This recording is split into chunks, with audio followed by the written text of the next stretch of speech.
Buenos días a todas y todos. Les agradecemos mucho que se estén conectando a esta sesión abierta del Seminario de Sociocibernética Crítica de América del Norte. Es para mí un gusto enorme contar con la presencia de entrañables amigos para tener esta conversación. Es una ocasión pues un poco extraña. Ya hemos pasado alrededor de 100 días, dependiendo desde dónde se estén conectando, alrededor de 100 días de que hemos estado viviendo en estas condiciones. Y bueno, pues hemos tenido muchos eventos académicos en el CISAN y en la UNAM a distancia, y pues bueno, pues también ahora nos toca a nosotros tener esta conversación en esta modalidad. Quiero agradecer especialmente a Patricia Almaguer, que ella es presidenta del Comité de Investigación 51 en Sociocibernética de la Asociación Internacional de Sociología. Agradezco muchísimo que estés con nosotros, Patricia, gracias. También está con nosotros Jorge Cardiel Herrera, quien es coordinador junto conmigo de este seminario, y además es un querido amigo que pues, tiene un amplio conocimiento sobre la sociocibernética. Luciano Gallón, quien es un entrañable amigo desde que en Colombia, representante en Colombia de nuestra Asociación de Sociocibernética, y además pues un paladín de los estudios sobre innovación. Y muchísimas gracias, Luciano, por estar aquí con nosotros. Estamos esperando que en algún momento se conecte Chaime Marcuello, investigador de la Universidad de Zaragoza, y también expresidente de la Asociación de Sociocibernética. Y para ello, pues bueno, pues le voy a dejar la palabra a quienes amablemente han aceptado comentar y coordinar la sesión. Muy entrañables Hugo Rodas y Ana de Luca, muchas gracias. Ellos participan en el seminario. Y bueno, pues ellos explicarán la dinámica del día, y pues bueno, pues los dejo para esta conversación. Muchas gracias.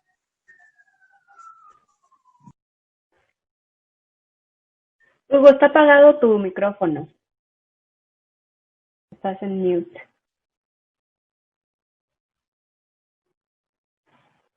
Pero bueno, les voy explicando mientras. Van a ser 3 rondas. En la primera ronda, cada uno de los que vayan a hacer una presentación puede hablar 10 minutos. Después yo voy a comentar. En la segunda ronda pueden hablar alrededor de 7 minutos. Y después va a comentar Hugo, y la tercera y última ronda es nada más para que den sus conclusiones. Estamos esperando que lo puedan hacer en alrededor de 3 minutos. Entonces, pues, les vamos a avisar cuando les quede 1 minuto para terminar. Los interrumpiremos. Y pues ya sin más, pues empezamos contigo, Patricia. Ok, gracias.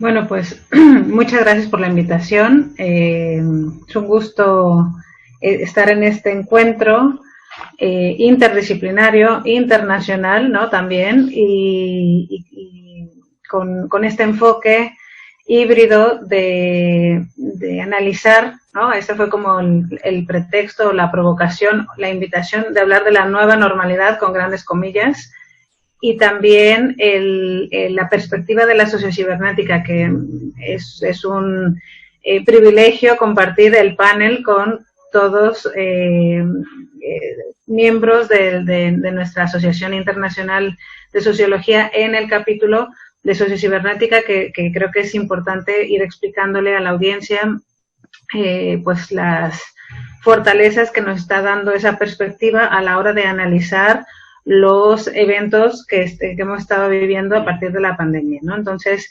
mi primera intervención va a ser mucho sobre estos conceptos clave que me parece que son importantes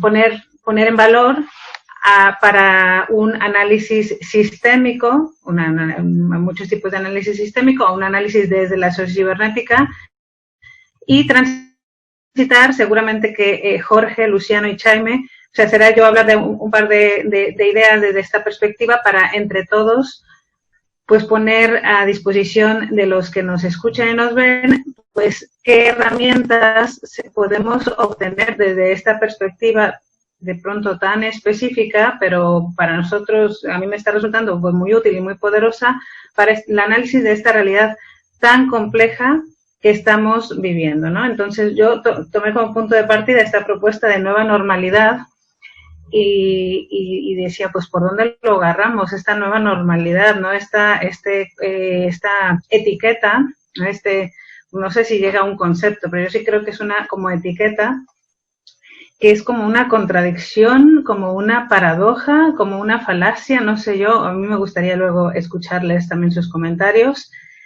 pues porque es todo menos nueva y normal, ¿no? Lo nuevo es todo menos normal, o sea, lo nuevo es disruptivo, lo nuevo es cambiante, lo nuevo es el producto de una confrontación de cosas, que es una emergencia lo nuevo, y la normalidad es como lo contrario, ¿no? La normalidad para mí, decía, bueno, pues la normalidad tiene que ver con más esas estructuras que permanecen y que nos dan esa estabilidad en nuestra vida, en nuestra día a día o en nuestro sistema, ¿no? Entonces, esta nueva normalidad de la cual nos están hablando, que cada vez vemos más, casi por decreto, pues me parece que es un punto muy interesante para empezar a analizar cómo estamos viendo, pero también cómo quieren que se vea esta transición que estamos experimentando y que desde mi punto de vista es más un paso de estadio sistémico. Vamos a empezar ya a hablar un poquito de estas como conceptos sistémicos, de un paso de estadio sistémico donde hay una fuerte disrupción y donde está en juego esta capacidad de adaptarnos o de plano, pues convertirnos en otra cosa. Bueno, tenemos mucha evidencia de ser sistemas muy resilientes a nivel mundial. Todavía estamos todavía en una posibilidad de coexistir con nuestros sistemas ecológicos. Por ahí Ana nos comentará luego con esa perspectiva ambiental. Pero bueno, también los especialistas nos están diciendo, ojo, que ya no está, que ya puede que lleguemos a un punto de no retorno. O sea, de no retorno donde por más que le eches agua a la plantita ya se secó, ¿no? Es decir, por más que quieras mantener esos niveles o esos mínimos para que exista una permanencia, pues no se puede dar más. Estamos en esa franja que no es delgada porque es un estadio otra vez, porque es una etapa de transición. Entonces, al igual que esa etapa de transición que es grave, que es fuerte, y que en ese momento nadie se acuerda de ella porque estamos en otra cosa, pero que la estamos viviendo y que estamos, de hecho, la palabra que utilizaba Luciano, o sea, que está cada vez más rápida, más vertiginosa, pues tenemos también otra emergencia de otra tensión, de otra disrupción sistémica global, absolutamente global, que ha sido la pandemia, ¿no? Entonces, hablar que todo eso es una nueva normalidad, bueno, pues yo argumentaré que es no sé, incorrecto y peligroso, por decir algo de manera directa, ¿no? Porque el sistema está cambiando, porque estamos teniendo evidencia de fuertes disrupciones en los diferentes subsistemas, nombre el que quieras, cada uno seremos especialistas, ¿no? Tendremos nuestras observaciones empíricas específicas del ámbito en el que nos movemos, sea salud, sea educación, sea gobernanza, sea educación, y esos subsistemas están mostrando pues sus limitaciones que tienen para adaptarse a esta tensión, a esta pues puesta al límite que está provocando o que ha provocado algo que sucede aparentemente en un lejano lugar, ¿no? Hemos hecho una serie de entrevistas durante estos meses pues a personas pues normales como ustedes y como yo, ¿no? De cómo veíamos, si lo veíamos venir, decíamos que China estaba tan lejos que no me lo pensaba. Cuando llegó a Italia ya me preocupé. Y ya cuando, ¿no? Aquí en España o en México y todavía vivimos en esta a mí me parece impresionante porque estamos haciendo evidente que vivimos en momento donde existen y se ponen en evidencia las diferentes percepciones, ¿no? De cómo se está viviendo la pandemia y las decisiones que estamos tomando al respecto. Entonces, hablar de normalidad en este proceso yo creo que lo tenemos que cuestionar, porque no debemos de caer en la tentación de disfrazar lo provisional, de disfrazar lo frágil, de disfrazar lo fragmentado con este regreso al punto de inicio. No hay regreso al punto de inicio. Ecosistémicamente no podemos volver al punto de inicio. Ya hemos aprendido, ya hemos perdido, ya hemos sufrido, ya nos hemos reconfigurado y estamos en este cambio de estadio que implica una reestructuración del sistema. Por eso, lo hablamos así y a lo mejor resulta muy complicado, muy complejo, nos dirán, nos pueden ahí compartir su punto de vista a través del chat y demás, pero algo que nos ofrece la sociocibernética, y creo que lo explicarán mucho mejor Jorge, Luciano y Chaime, son estos términos, son estos conceptos que nos permiten entendernos con otras disciplinas, ¿no? Entonces ya no importa yo si soy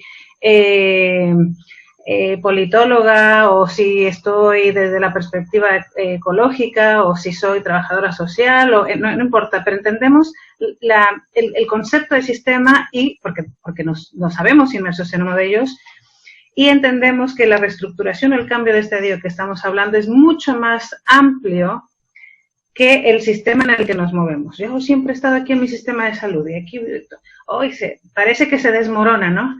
Y allá ¿cómo se ve? Pues igual o peor. Entonces estamos viendo que son reacciones, que son reacciones porque el todo se está reconfigurando y esos subsistemas económico, político, cultural, social, emocional, también emocional, que atraviesa todo este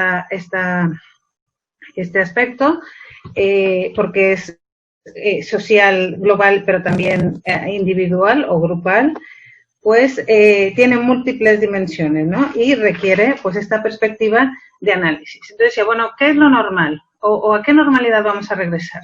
Entonces decía, bueno, pues a la normalidad que vamos a regresar es a la normalidad de las estructuras. No hay nada más normal y normativo que una estructura. Y regresaremos a la normalidad en tanto que las estructuras puedan volver, ¿no? a recuperarse de las irritaciones que está sufriendo el sistema. Pero ¿qué va a pasar en las cuales no logren? Veo a Ana un poco preocupada. Tú me vas diciendo ahí, Ana, ¿cuánto tiempo lleva? ¿Cuánto tiempo lleva? 30 segundos. Sí. Ajá. Bueno, pues entonces ese es mi punto de partida. Mi punto de partida es que no es no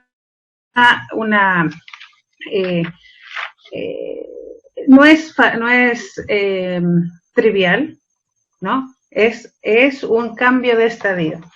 Y ese cambio de estadio al final, o en este proceso estamos viendo si las estructuras van a aguantar, qué estructuras y cuáles no aguantaron, por una parte. Y luego, qué emergencias se están dando en esa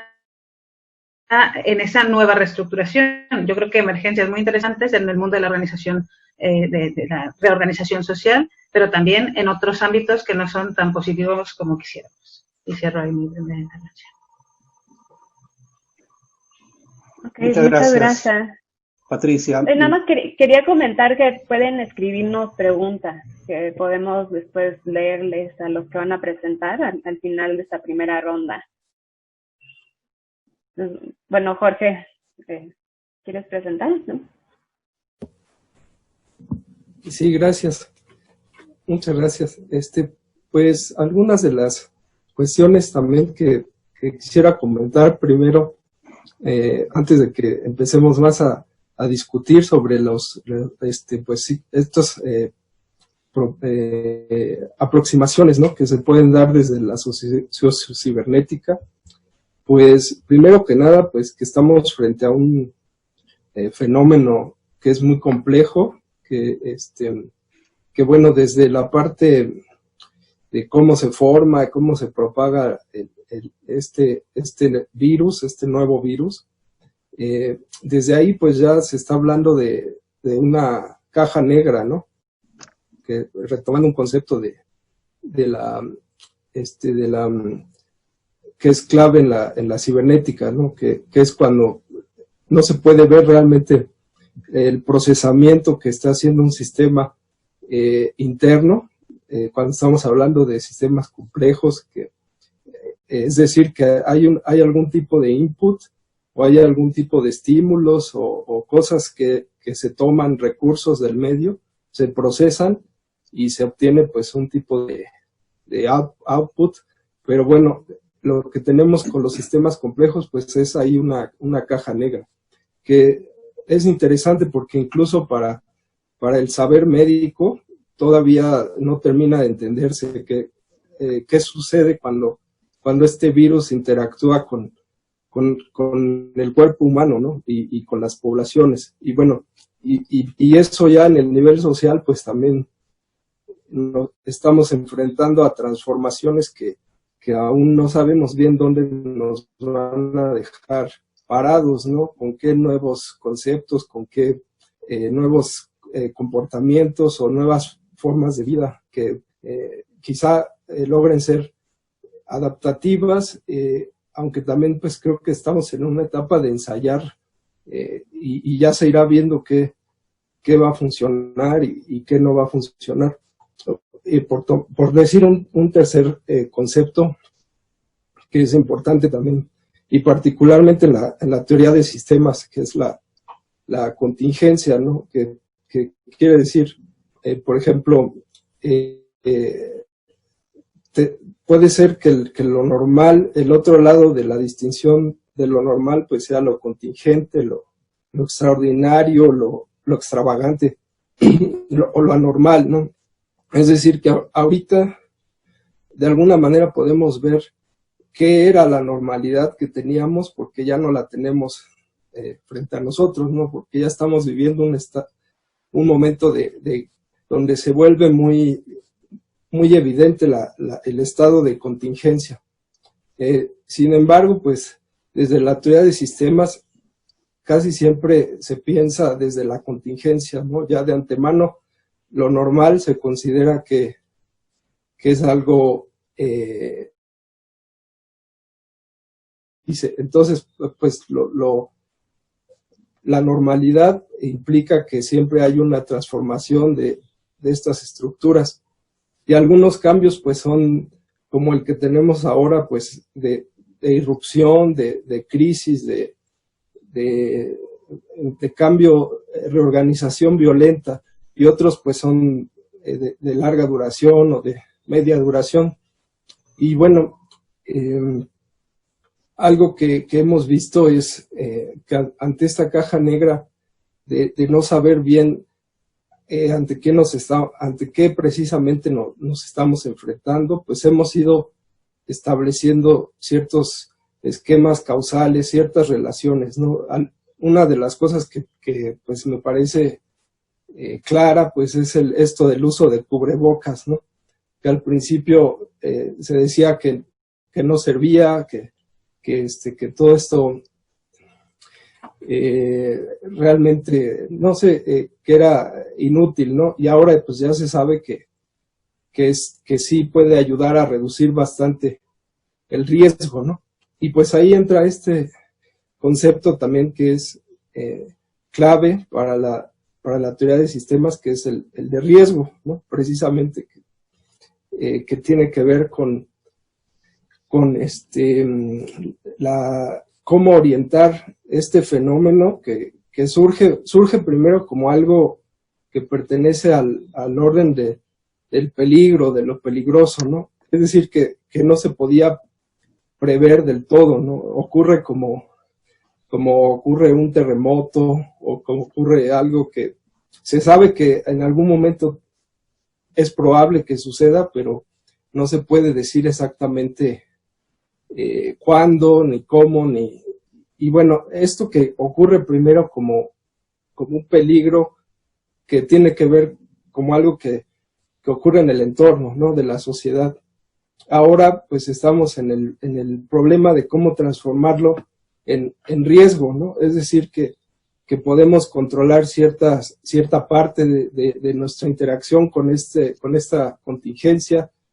Se puede hacer cierto cálculo, cierta conducción o administración de qué tanto de cómo se transforma este riesgo, este peligro, como algo externo en un riesgo, ¿no? Que ya el sistema puede de alguna manera manejar con ciertos límites, ¿no? Sí, aunque siempre frente a una caja negra, ¿no? Que no se sabe realmente todavía cuáles son las consecuencias que va a tener tanto en el nivel biológico como en las cuestiones sociales y psíquicas. Entonces, pues, poniendo esos conceptos que están ahí, pues creo que sí es un momento donde la sociedad está reflexionando sobre su propia normalidad, ¿no? Porque la ve de alguna manera suspendida. Y este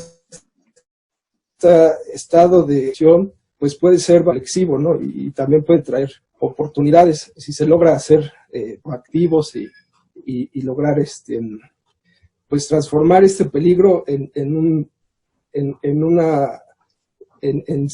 ser conscientes de los riesgos a los que nos enfrentamos constantemente, y pues tal vez eso genere una adaptación. Algo que me llama la atención también es que este concepto de nueva normalidad pues viene de donde lo logré encontrar fue tras la crisis de 2008. En la economía se empezó a usar después de la crisis financiera.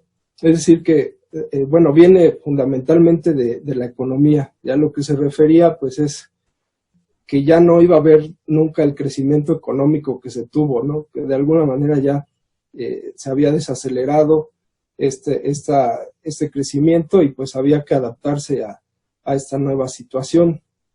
Y algo que creo que no tenía en ese tiempo lo que llamaban la nueva normalidad, es algo que sí tiene ahora, que la estamos usando para entender lo social, cómo se transforma lo social. Pues es que hay la esperanza de que después de la nueva normalidad regresemos ahora sí a la auténtica normalidad, ¿no? Hay de alguna manera la idea de que se acaba esta etapa de suspensión, y luego ya viene, pues se puede retomar de alguna manera, pero bueno, como bien decía Patti, pues ya no va a ser esa auténtica o vieja normalidad, ¿no? Eso ya va a ser imposible regresar. Y bueno, algo que también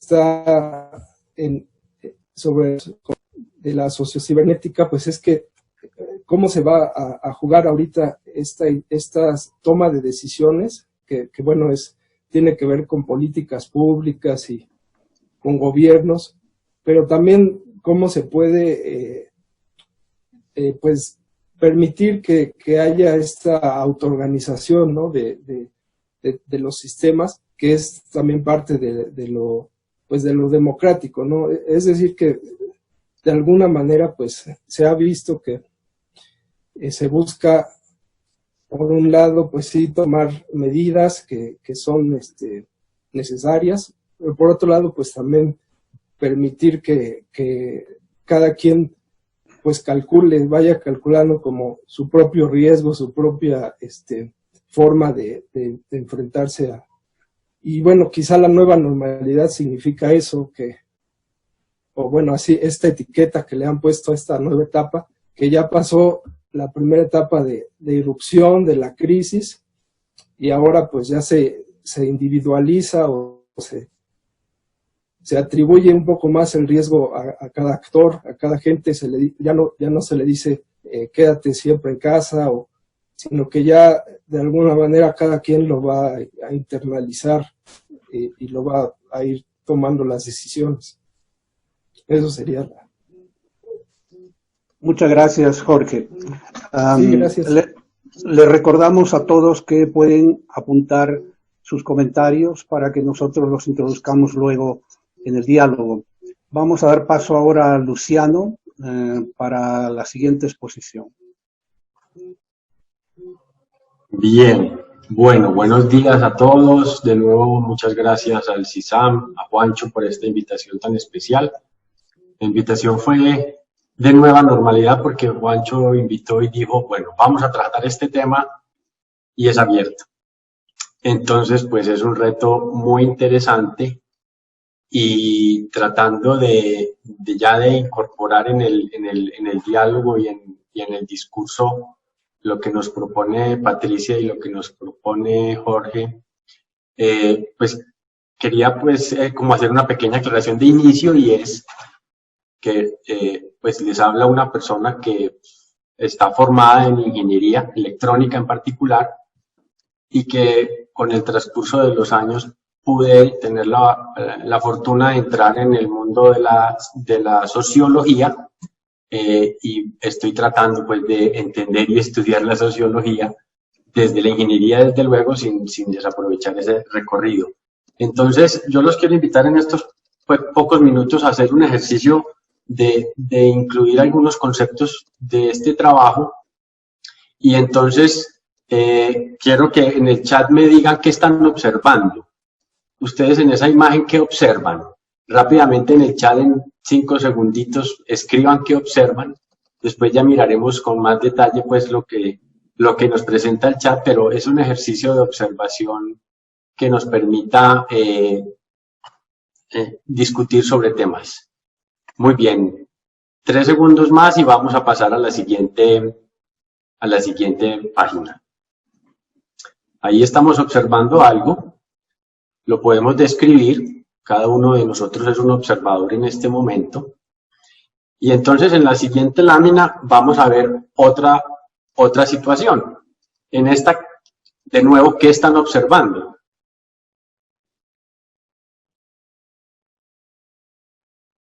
Ponerlo en el chat y que podamos mirar luego esas respuestas de manera que podamos discutir sobre. Y podemos entonces pasar a la última, que es la conclusiva, que es esta. Y entonces, ¿qué están observando ahí? ¿Qué estás observando ahí?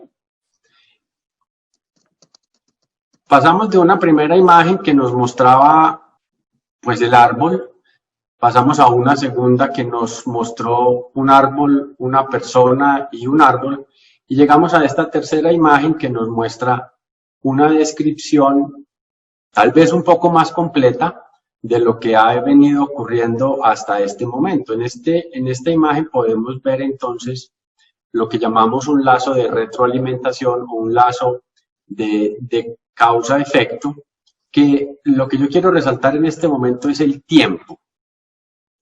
El tiempo en el que ocurren estos eventos, desde la primera hasta esta, pues eso no es instantáneo, ocurre con un tiempo y ese tiempo lo llamamos un retardo. Desde que esta persona cortó ese árbol hasta que el árbol final, por la cadena de acontecimientos, le va a caer encima y lo va a matar, pues ocurre un tiempo. Y él no estaba mirando para ese lado.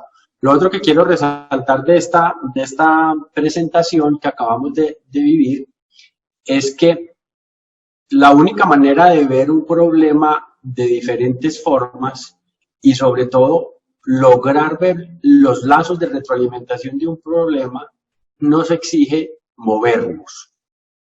Y movernos, entre otras cosas, incluye la nueva normalidad.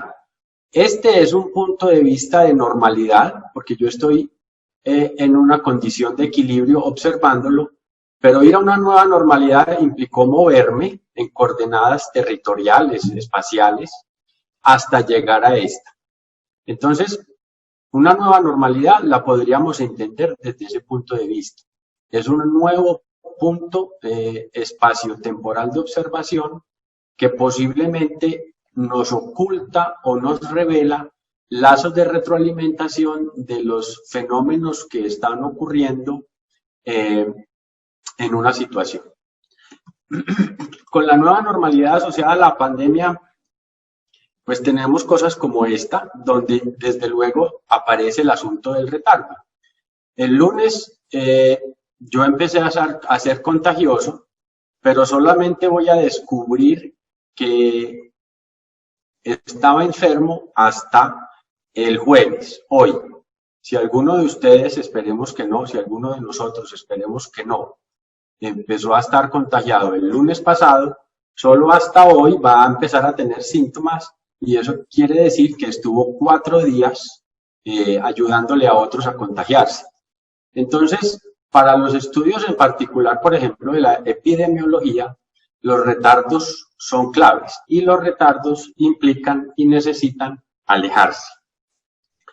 Bueno, el siguiente tema que quiero introducirles es pues acordarnos de von Forster como pensador de los asuntos de definición de este campo del conocimiento y son pequeñas frases, von Forster entre otras cosas pues hasta donde he logrado pues leer y comprender el mensaje y las ideas que él decantó, son mensajes muy contundentes. La cibernética de la cibernética es el control del control y la comunicación de la comunicación. Si yo quiero ver cómo se controla algo, tengo que entender el metacontrol, cómo se controla el control. Y si yo quiero tratar de entender la comunicación, tengo que entender la metacomunicación y es la comunicación de la comunicación. En particular recuerdo en estos días que pues en todos los medios de comunicación lo que más sale es el número de contagiados por país. Y nos hemos hecho unos imaginarios de eso, que finalmente cuando se miran los datos, digamos que de comunicación de la comunicación o del control de control, que son de segundo nivel, cambian las cosas. Por ejemplo, un país como Suecia tiene unos indicadores muy malos con respecto a otros países cuando se miran el número de contagiados por habitante o el número de fallecimientos por habitante. Eso entonces, en el sentido de la observación, nos lleva a recordar que la definición de von Forster de la cibernética de primer orden es la cibernética de los sistemas observados, es observar la pandemia como acontecimiento en la dinámica de un conjunto de átomos que forman unas moléculas grandes que conforman un cuerpo que es el virus, pero otra es la de la segundo orden, que es la de los observadores del sistema, la cibernética de los sistemas que observan, que es la invitación que nos hace el CISAM en el sentido de tratar de observar cómo se está observando la pandemia y en sentido de, por ejemplo, normalidad, de riesgo o de caja negra, tratar de entender eso. ¿Qué es lo que estamos observando cada uno de nosotros o qué es lo que hemos estado observando cada uno de nosotros los últimos 3 meses? ¿Qué es lo que nos ha movido? Esto me lleva al último tema y es el tema que tiene que ver con las reflexiones sobre la observación tanto de uno mismo como de los demás. En el sentido de reflexividad, aquí pues cuando recordamos estas propuestas de Dunning-Kruger, La sobrevaloración del incompetente nace de la mala interpretación de la capacidad de uno mismo. Es la capacidad de observación de uno mismo la que crea, por ejemplo, el fenómeno Dunning-Kruger de sobrevaloración del incompetente. En el sentido, por ejemplo, de que en los últimos 3 meses todos hemos sido epidemiólogos, todos hemos sido gobernantes, todos hemos sido controladores o generadores de leyes, porque en principio nos estamos sobrevalorando y eso es un acontecimiento estudiado por estos investigadores. Pero igualmente ocurre la infravaloración del competente por un descuido de lo que los demás son capaces de observar o de comprender. Ahí tenemos también pues un reto enorme y es como desde los estudios desde la sociocibernética podríamos ayudar tanto a las personas que están sobrevalorando lo que comprenden o lo que creen comprender, como a las personas que tienen unas responsabilidades, pero infravaloran su competencia en la capacidad de transmitir a los demás lo que podría comprenderse y ayudar a mejorar las situaciones que estamos viviendo de muchas dimensiones. Lo dejaría por ahora aquí para darle la palabra a Charlie.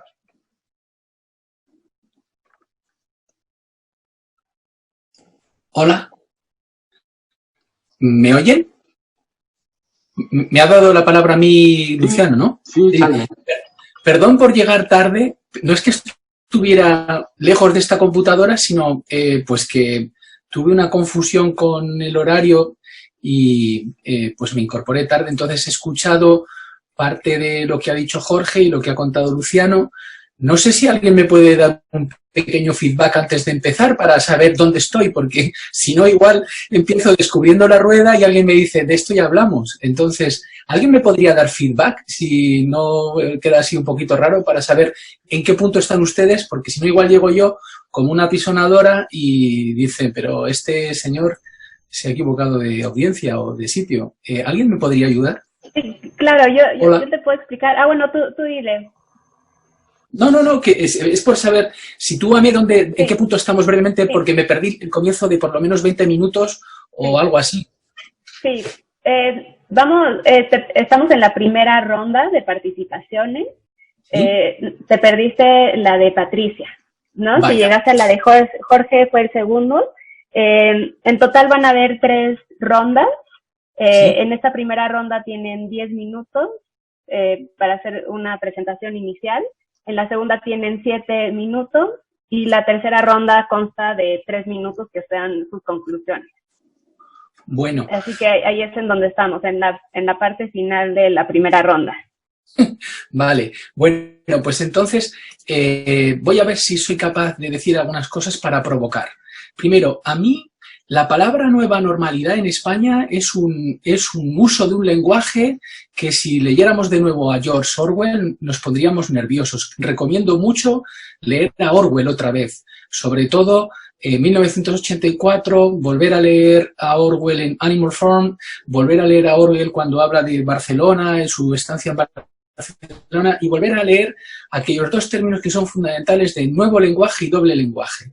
En el caso de España, la palabra nueva normalidad es un eslogan que se utiliza políticamente para manipular.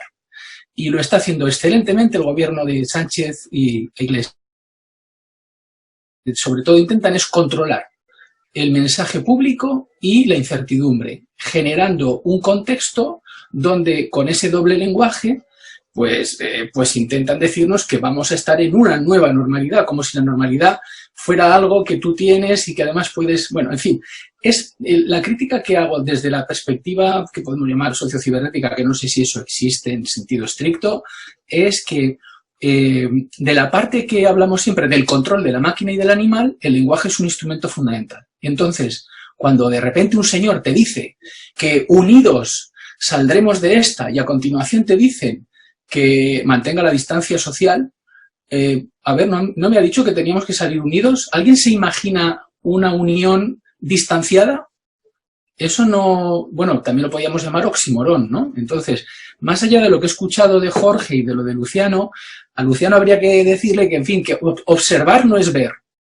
Y entonces, el término nueva normalidad, por lo menos en España, está asociado a un montón de otras cosas. Por ejemplo, el próximo día 16 de junio, el gobierno que tenemos está diseñando lo que llama un homenaje a los muertos, porque no quieren hablar de funeral de Estado, ¿vale? Y además lo hace un tipo que se arroga tiene unas intenciones que es ocupar la posición de jefe del Estado, cuando no lo es. Entonces, yo creo que la palabra nueva normalidad en cada contexto político se vale de un modo o de otro, y en el ámbito de lo teórico lo que hay que acordarse es de otro personaje muy importante del año 23, anterior a la cibernética, que es Edouard Bernays, escrito, que supongo que conocerán, que es el sobrino de Freud, que escribió un libro que se llamaba Propaganda.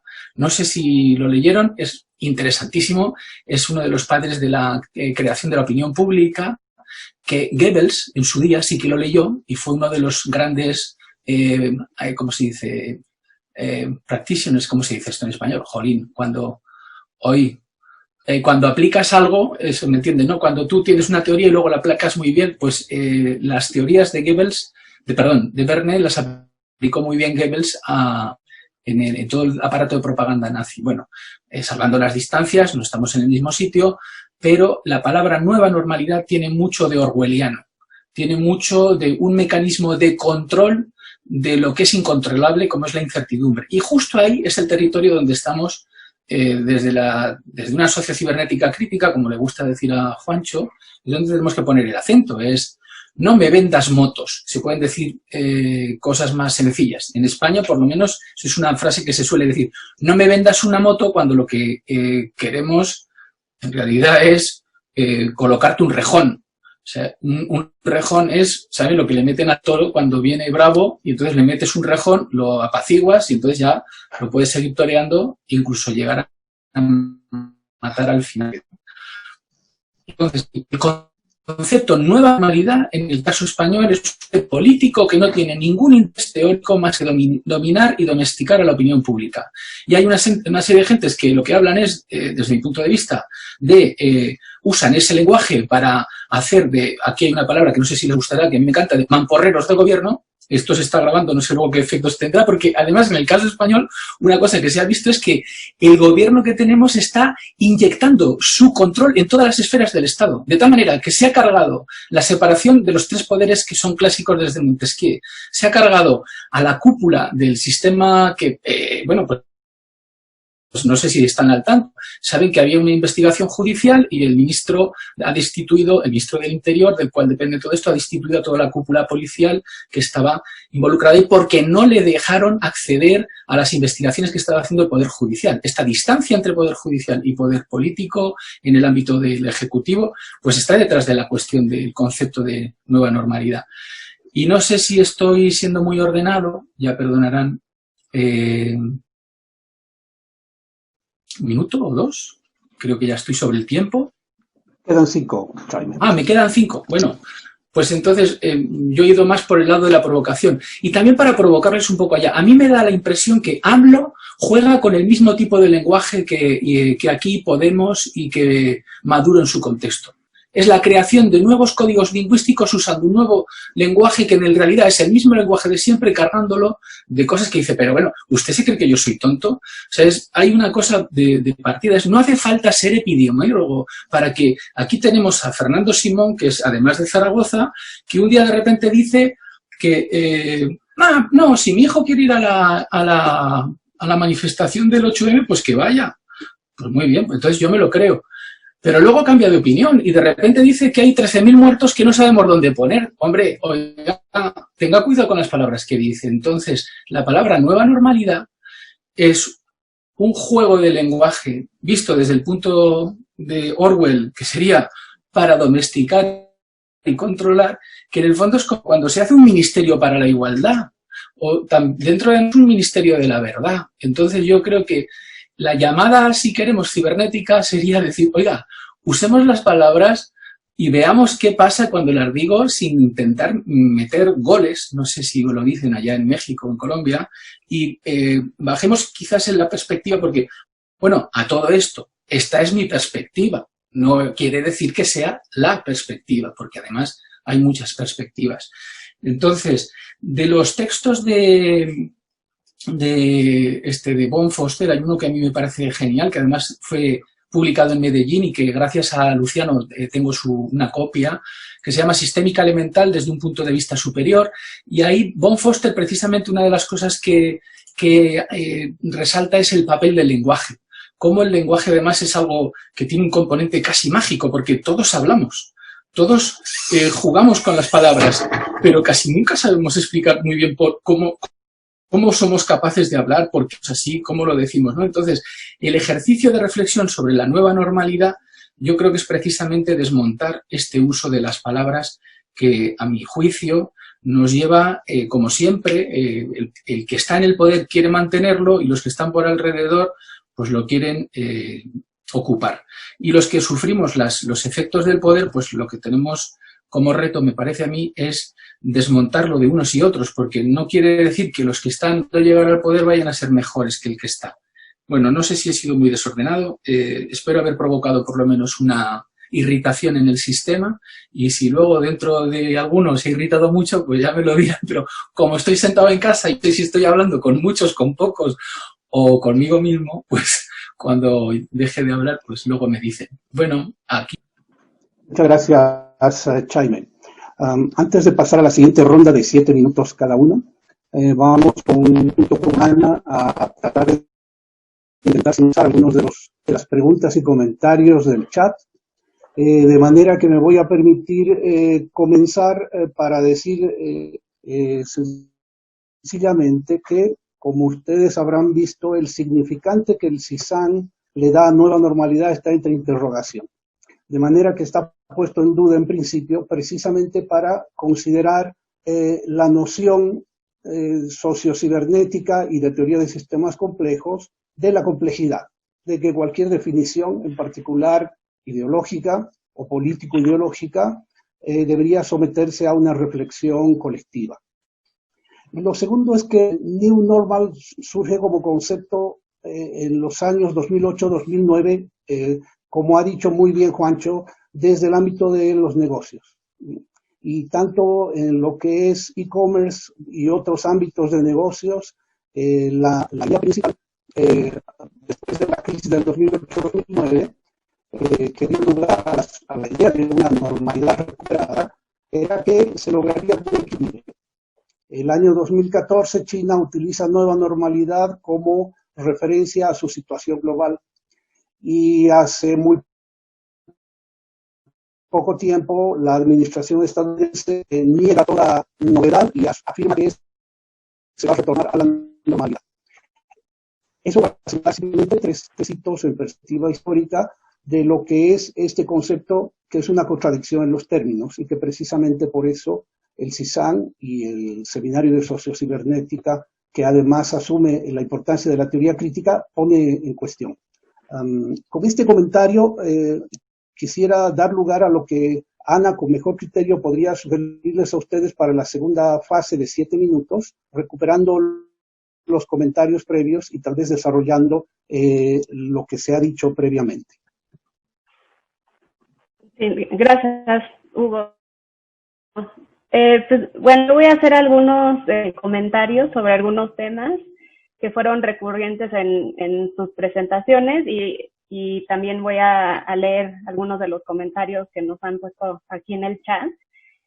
Bueno, creo que todos la normalidad, ¿no? Y lo contradictorio del término, que es un oxímoron, que es una ficción, una manipulación en el discurso, que lo que hace es tratar de darnos una falsa idea de que podemos estar apaciguados, ¿no?, ante esta situación. Pero, bueno, Patricia, a mí me gusta mucho esta idea que retomas, ¿qué es eso de nuevo, no? Porque lo nuevo tendría que ser un cambio, tendría que ser disruptivo, y exactamente en dónde estarían esos cambios, ¿no? Yo lo que veo es que quizá ahorita estamos viendo materializada la anormalidad que existía antes. Que una normalidad que habíamos hecho estética, quizá, ¿no? Que no nos dábamos cuenta, y que ahorita por muy bonitos que podrían ser los cubrebocas, no pueden embellecer, ¿no? La tragedia que estamos viviendo el día de hoy, ¿no? Entonces, pues, de nuevo, quizá no tiene nada. Y bueno, algunas preguntas que ustedes se hacen es, bueno, ¿qué va a pasar con estos sistemas, no? ¿Se van a poder adaptar? ¿Se pueden conducir? ¿Cuál es el potencial de la sociocibernética para conducir estos sistemas? Estamos ante una oportunidad, quizá. Estamos en posibilidades de transformar. Y en ese sentido, también quiero hablar un poquito sobre este potencial que tiene la sociocibernética, ¿no? Porque hace un año Jorge y Juancho decidieron lanzar este seminario, y ya de por sí sabíamos que era importante hacer ese análisis desde la complejidad, pero ahorita tendríamos que redoblar en intensidad, ¿no? Frente a la pandemia, este análisis de la complejidad, y creo que la sociocibernética justamente hace posible una especie de lenguaje entre las disciplinas, ¿no? Porque ya vemos que quedó muy atrás, ¿no? Como hemos estudiado anteriormente, que ahora necesitamos la interdisciplina, la transdisciplina, quizá estamos en la postdisciplina, ¿no? Y esa es la posibilidad que da la sociocibernética. Y bueno, les voy a leer algunos de los comentarios que nos hicieron. Bueno, quieren saber si este concepto de nueva normalidad otros países lo reconocen así, que así lo llaman, que si son buenos los cambios, sobre todo si estos pudieran beneficiar al planeta, aunque hoy nos están poniendo en jaque en este momento.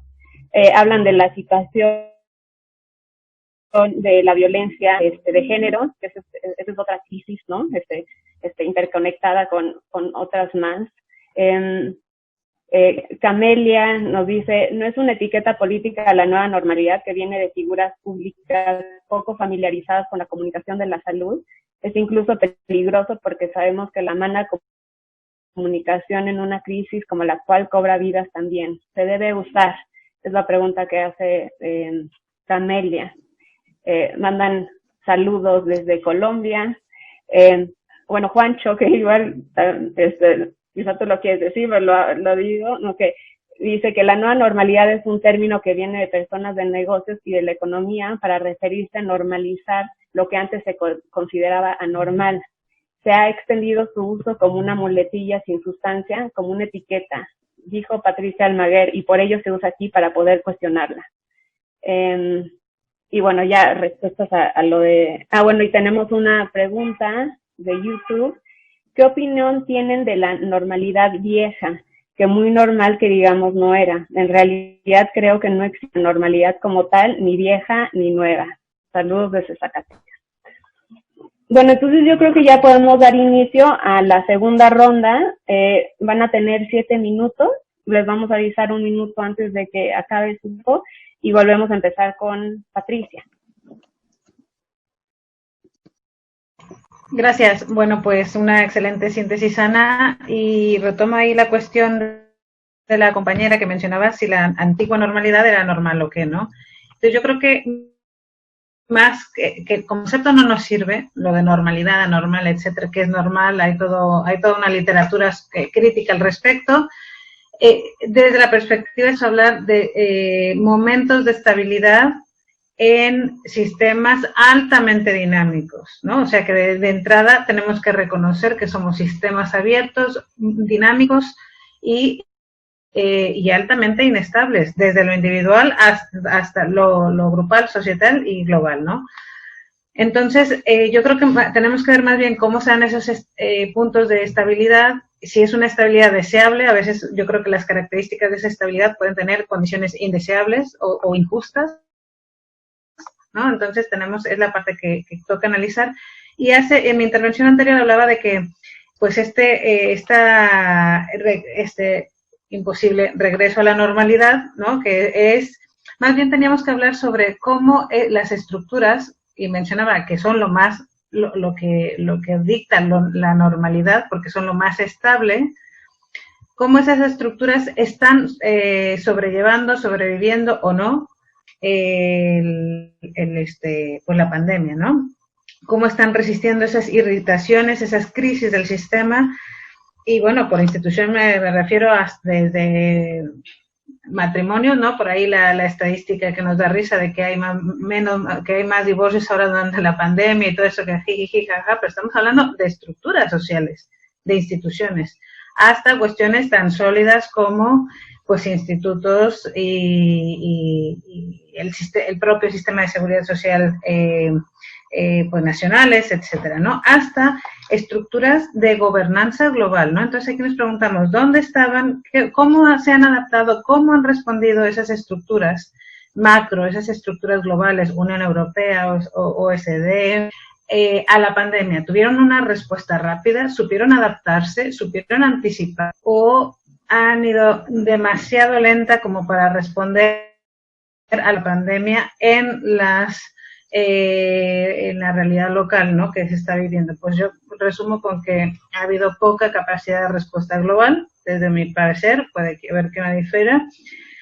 Esas cadenas de valor global que tanto nos creíamos, esas relaciones de gobernanza global que nos sentíamos genial de ser parte de, han demostrado una gran fragilidad ante estos acontecimientos globales que estamos viendo, ¿no? Entonces, bueno, pues frente a eso, parece que la mayor capacidad, si acaso, mayor capacidad de adaptación y respuesta ha venido a nivel local y micro. Y esto de las escalas macro, global, meso, micro, también es muy de lenguaje sistémico y nos sirve pues como para identificar niveles de actuación, ¿no? Niveles de interrelaciones, ¿no? Y entonces, bueno, pues ha habido una mayor capacidad de reacción, quizás porque estaban más confrontando más lo real, ¿no? Lo real de la acción social, eso a nivel local y micro, solo si contaron con la información adecuada.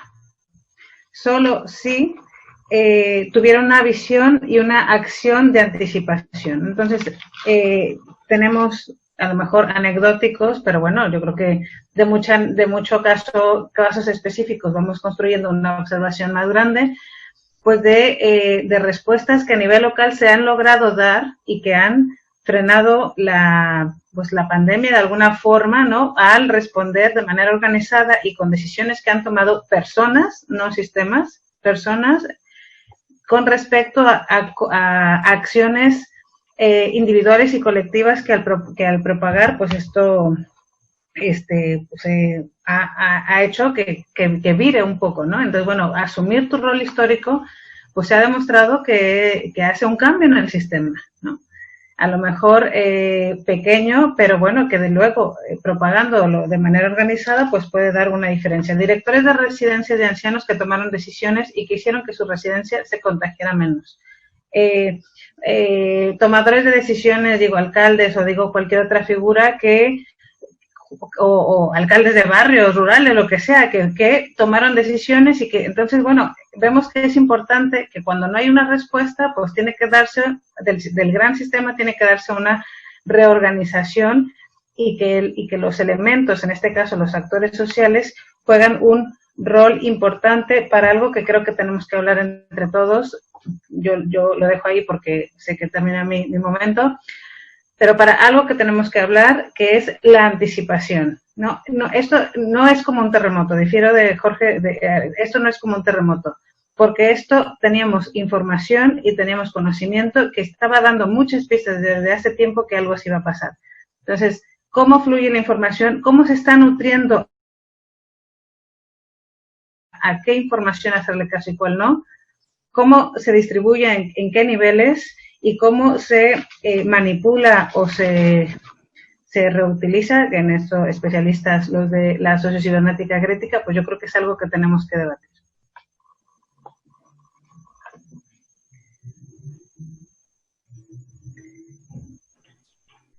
Perfecto, entonces pasamos con Jorge, muchas gracias. Muy bien. Sí, muy bien. Pues sí, quería comentar algunas cosas que me faltó comentar y que, bueno, fueron surgiendo ahorita. Pues sí, creo que una de las herramientas principales de la teoría de sistemas, antes que nada, pues tiene que ver con esta cartografía que se puede hacer, ¿no?, de los distintos sistemas que hay en la sociedad.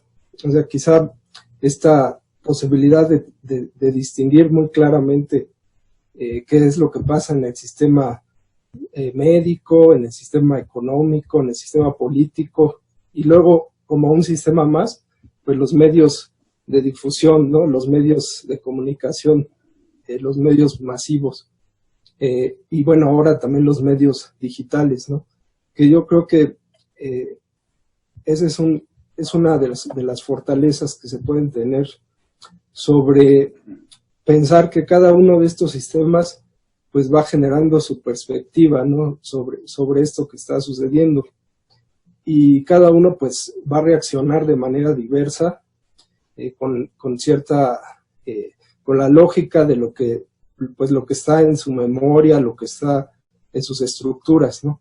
Entonces, quizá esa es una de las cuestiones que en ese momento son muy importantes, porque ante un fenómeno que genera tanta incertidumbre, pues es importante antes que nada decir quién es el observador, ¿no? Quién es el que está observando, cómo, para poder explicar cómo, lo que decía Luciano, ¿no?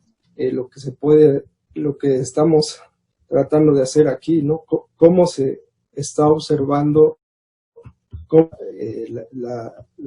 la erupción de una pandemia, y luego la segunda pregunta de cómo se está intentando conducir, ¿no?, este acontecimiento, y pues que involucra siempre un componente crítico, ¿no?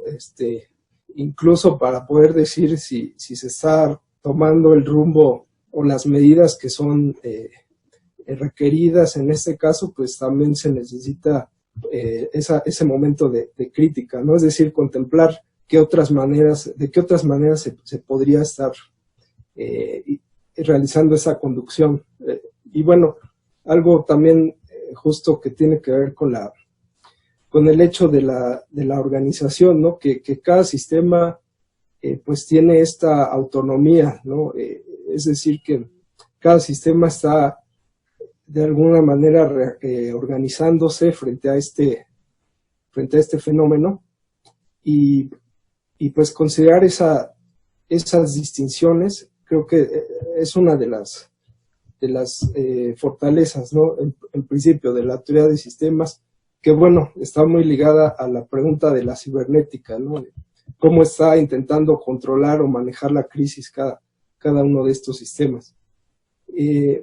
Luego, otra cosa que retomando lo que decía Jaime también sobre esto del lenguaje, pues sí, creo que es también necesario, al mismo tiempo que pues se llevan a cabo estas medidas que son necesarias para reducir el riesgo de contagio, pues también hacer esa crítica de las etiquetas, ¿no?, de las palabras, que muchas veces incluso parecen que pues no van acorde con los tiempos, por la manera en que ya nos pensamos como sociedad actualmente, ¿no? O sea, pienso, por ejemplo, en un término como inmunidad de manada, ¿no?, que siempre me ha resaltado como que no le veo mucha concordancia, ¿no?, como que significa que nos estamos pensando como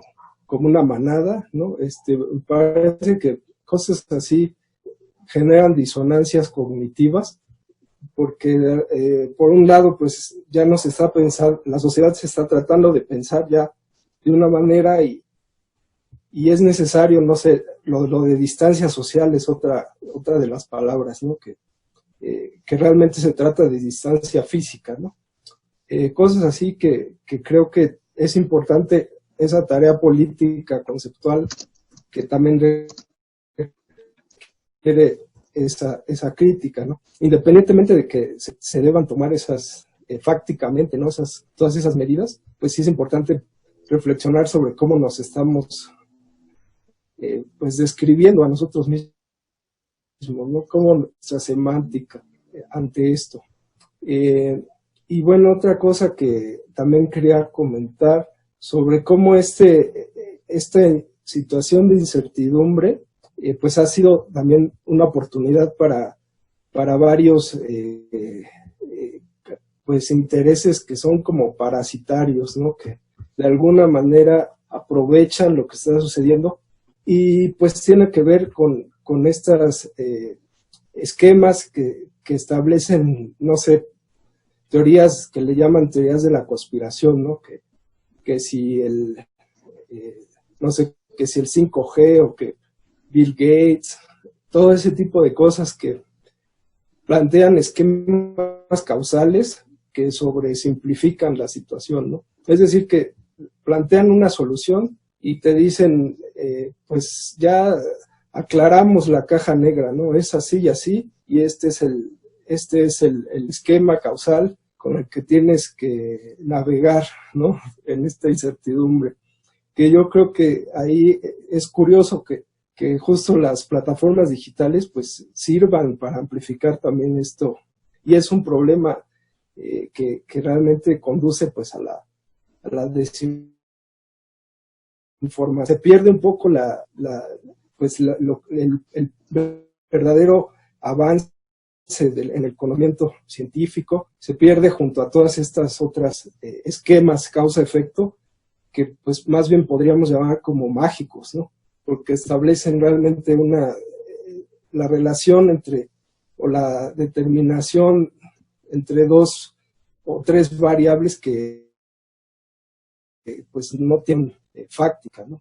Y bueno, eso también, ya para concluir esta intervención, pues es interesante que la ciencia de alguna manera pues ya se está viendo ahorita como quehacer que es experimental, ¿no? Es decir, que no estamos viendo nada más cuando ya descubrieron la vacuna, esa no es ahorita la noticia, ¿no? Este es un gran progreso, sino que incluso los pequeños avances o fracasos o algunas veces surge un medicamento y unas semanas después ya se pierde el entusiasmo, o todo eso se está comunicando, ¿no? En tiempo real, ¿no? Que creo que es una situación pues bastante anormal, ¿no? Porque normalmente pues solo los medios de comunicación pues solo amplifican cuando ya se logró satisfactoriamente, ¿no? El experimento científico. Pero bueno. Muchas gracias Jorge. Seguimos entonces en este caso con Luciano, por favor. Gracias, Hugo. Bueno, muchas gracias, Jaime, Patricia y Jorge, pues por la réplica y por las ideas que siguen apareciendo. ¿Qué tal si, por ejemplo, no utilizáramos la palabra normal, sino equilibrio? O que no utilizáramos la palabra anormal y en su lugar utilizáramos la palabra desequilibrio. Yo creo, tratando de pensar un poco eso en estos minutos, la palabra normal no necesariamente quiere decir que sea bueno o malo, aunque tiene un sesgo hacia lo bueno, lo mismo que el equilibrio. En cambio, la palabra anormal y desequilibrio pues tienen un sesgo hacia lo que pues no es, como que no es bueno o que no es lo deseado. Entonces, esa situación que nos hace a qué es lo que se está tratando de comunicar, pues es súper importante. Y en ese sentido, si hacemos el análisis desde lo que es el equilibrio y el desequilibrio en términos de las teorías de la teoría sistémica o incluso desde la sostenibilidad, pues lo primero que tendríamos que tratar de aceptar es que sin desequilibrio no hay equilibrio, sin anormalidad no hay normalidad, y en términos pues evolutivos o en términos de lo que se ha ido entendiendo de lo que es la dinámica o el tiempo, es lo que hace la vida. O sea, no estaríamos vivos si no hubiera ocurrido un desequilibrio o una anormalidad. Entonces ese venir y venir del equilibrio y el desequilibrio es lo que hace que la vida aparezca y siga. El coronavirus, el COV-2, no es el primer virus que hay, no es el último que va a haber, y la carga exógena de organismos o de corpúsculos que tenemos en nuestro cuerpo es increíblemente enorme comparada con nuestras células endógenas, ¿cierto? Entonces, yo creo que la nueva normalidad es una invitación muy poderosa a pensar la vida en sí misma y en aceptar que hay cosas nuevas a las que el mundo se va a oponer. Desde luego, la inercia de las estructuras y de las dinámicas de todo sistema o de la realidad o de la naturaleza entendida como sistema, pues es enorme, y cualquier evento que lleve al desequilibrio va a tener una oposición enorme en todos los sentidos y desde algún punto de vista. Entonces, de algún modo, entender esa oposición también es parte de la gran investigación que hay que hacer, porque también va a dar unas pistas sobre las nuevas formas de equilibrio que tendremos. Los equilibrios anteriores a la pandemia pues eran los que eran, buenos o malos, y habrá unos nuevos equilibrios posteriores a la pandemia, buenos o malos. En esta época se ha ido reconstruyendo esa historia de lo que fue la gran pandemia de hace 100 años, y hay unas cosas que se han ido repitiendo de una manera muy interesante. Y desde luego, pues en esta, digamos que lo normal o la nueva normalidad es que a los que estamos vivos en esta época de la historia, lo estamos viviendo sin que nos lo cuenten. Entonces es una oportunidad enorme. En ese sentido, pues sí, como parte de lo que yo había estado pues trabajando para la invitación que nos habían hecho desde el CISAM, también creo importante la oportunidad de contrastar y volver a detenernos en lo anormal y normal de lo que son los datos y la información. En particular, y aquí volvemos a las palabras, la palabra información tiene un mundo enorme desde los diferentes campos del conocimiento, pero en particular hay una gran diferencia entre datos e información, y es que los datos son muy objetivos, la información es subjetiva. En ese sentido hay que tener mucho cuidado con la descripción de la normalidad en términos de datos y de información.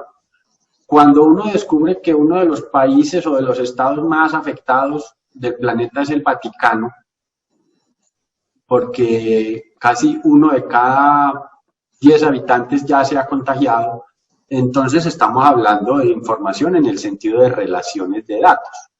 Pero cuando uno descubre que ayer hubo 20.000 contagiados en México, es un dato que pues nos da ese dato, pero no necesariamente nos crea un concepto asociado a información que nos permita comprender esa normalidad.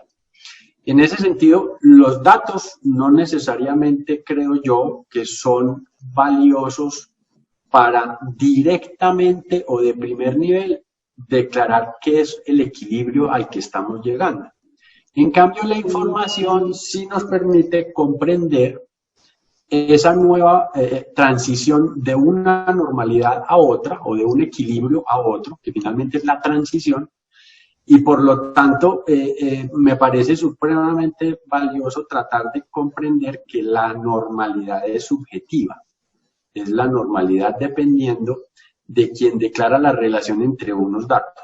Ahí desde luego lo que la llamada de atención que hace Jaime de que nos bombardean con unos datos como si fueran información, en el sentido de crearnos nuestra comprensión del equilibrio o de la nueva normalidad, eso sí hay que criticarlo y hay que tratar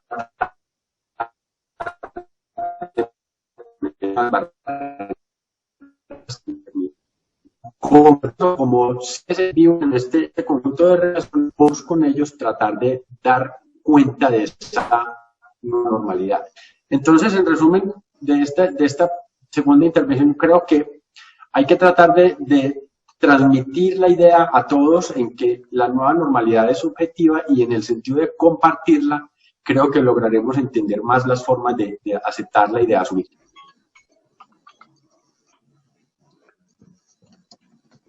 Muchas gracias, Luciano.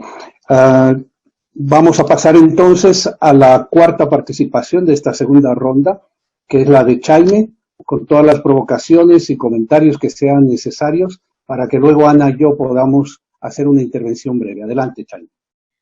Bueno, pues no me resisto a seguir dando algunas pinceladas. A ver, no podemos... A ver, no usemos nueva normalidad. Es muy difícil, pero no es hacerle el juego a quienes tienen el intento de controlar el nombre y de controlar el lenguaje. Entonces, varias pinceladas. Una, desde lo que vemos muchas veces en sociocibernética y en nuestros congresos. No sé si ha habido tiempo antes para explicarlo, pero hay varias familias dentro de la sociocibernética, los que vienen de una teoría de sistemas clásica, los lumanianos, los que están más en la simulación. Esto lo podía explicar bien nuestra presidenta Patricia Almaguer. Posiblemente no ha habido tiempo, pero yo siempre resalto dos cosas. Una, las cosas no suceden solo por azar. Y esa es una de las frases que siempre repito cuando doy clase e intento explicar qué es la sociocibernética. Y entonces recalco otra cosa, que es que podemos trazar un rumbo. Porque eso es lo que hace el grumete, el Kubernetes, ¿no? Entonces la pregunta es, ¿por qué ahora alguien lanza este término? Juancho tiene ya un uso en los negocios para hablar de la nueva normalidad y que además nos lo pone en el contexto también de los negocios chinos, etcétera. ¿Por qué utilizar ese concepto ahora? Pues yo casi les diría, habría que volver a leer a Bertolt Brecht, ¿no? ¿Alguien se acuerda de Madre Coraje y sus hijos?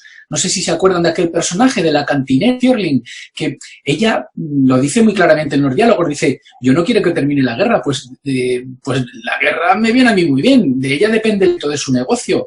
Entonces, el virus también es un negocio, esto también es una forma de estar en el poder político y esto que estamos pensando, que algunos llaman nueva normalidad, yo primero quitarlo del lenguaje. La normalidad es la normalidad y cuando alguien habla de nueva normalidad nos está llevando a un territorio semántico peligroso y conceptualmente y políticamente además manipulador y propagandístico. Entonces, volvamos a leer a Madre Coraje y entonces preguntemos a quién le interesa que nombremos la realidad así. Y entonces, dentro de este contexto cibernético, también hay otra aproximación que es la de Kenneth Boulding, uno de los padres de la economía ecológica, que cuando hablaba del poder, él escribe un libro que se titula Los tres rostros del poder y utiliza tres metáforas y nos dice, el poder lo podemos ver como un palo. El palo es usa el poder de la amenaza, ¿no? El poder de destrozarte. El otro es el poder de la zanahoria. Y la zanahoria sí, es la promesa que me ponen por delante, que me dicen, bueno, con esta promesa, bueno, ¿qué función tiene este concepto político que nos están vendiendo, por lo menos en España, no sé en México cómo será, o en Colombia o en otros sitios, pero en España es una zanahoria que está puesta delante, ¿para qué? Pues para usar una forma del poder, que el poder como promesa, el poder económico que te dice, no te preocupes, que por aquí vas a salir. Entonces, la otra metáfora que utiliza Boulding es el abrazo. Aquí, la nueva normalidad también es una forma de abrazo, ¿no? De decirnos, no os preocupéis, nosotros os vamos a salvar, nosotros estamos trabajando para no dejar a nadie. En el caso español, no se puede imaginar la cantidad de palabras y de juegos de lenguaje que se están utilizando para el propósito fundamental, que es mantenerse en el poder. No es para salir del problema, que sí, que evidentemente tenemos que salir de aquí, pero también es para reorganizar el poder y organizarlo en interés de salir unidos. Eso es una moto que nos están vendiendo, especialmente en España, porque si hubiera un interés de salir unidos, se pondría la gente a ponerse de acuerdo y bajarían los códigos de agresión que estamos viviendo en España. Y creo que me quedan 3 minutos.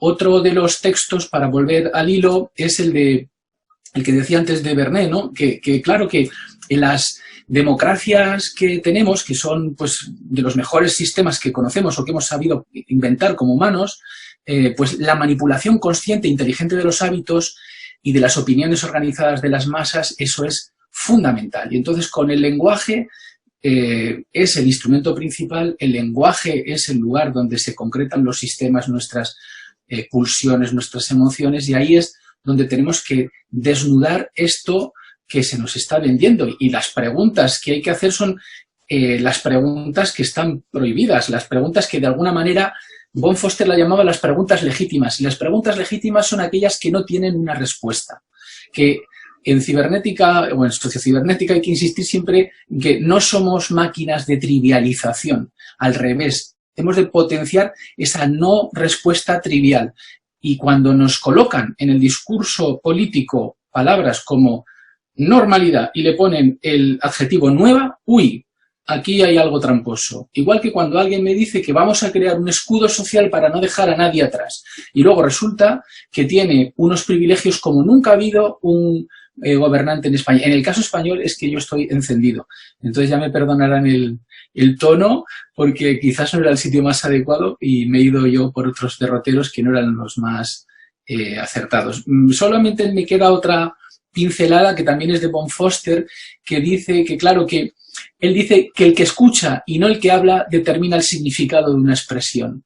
Claro, si yo pienso esa frase de von Foster y junto la reflexión de von Foster con la de Edouard Vernet, digo, bueno, ¿y entonces dónde estamos? Pues en el momento de inyectar preguntas para decir, ¿y esto a quién le beneficia? ¿Quién va a salir bien parado de todo esto? ¿Y quién va a quedar en el otro lado? Son las preguntas que a mí me parece que quedan por responder desde una perspectiva crítica.